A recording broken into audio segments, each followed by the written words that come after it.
bầm mày khâu rưỡi gu lầu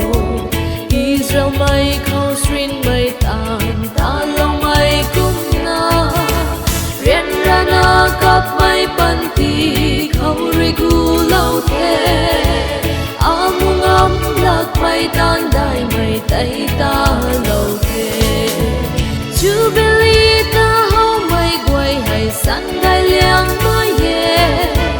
nay là na chuan nó mày quay rồi gu lòng mày phụ ta in thân mày xuôi hiếm cả hiểm đài mày tay liền lâu thế tin ruan khó man say quay khâu ra gồm hiểm đài mày hay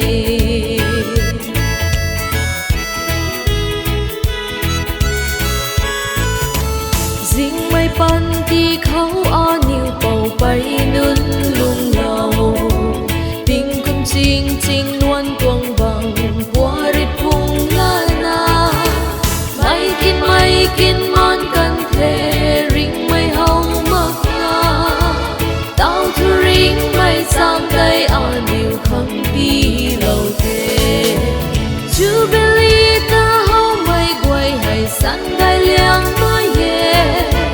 nay là na chuan nó mày quay rồi gu lòng mày phụ ta in thân mày xuôi hiếm cả hiểm đài mày tay liền lâu thế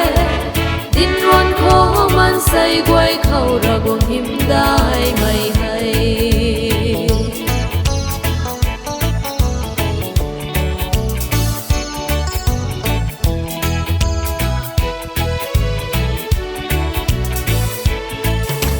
thấy ni mây pan tí tin cùng hay du dài cả lầu Krista ram dian rui niu ta in rong lau mây hay a niu ning tha su thế cả na khăn cao lâu thế tình cùng riết xa rục tăng mây này là mây riu thế chú beli ta hau mây quay hay sẵn gai liang mới về nay là na chuan nó mày quay rồi gu lòng mày phụ ta in thân mày xuôi hiếm cả hiểm đài mày tay liền lâu thế tin ruan khó man say quay khâu ra gồm hiểm đài mày hay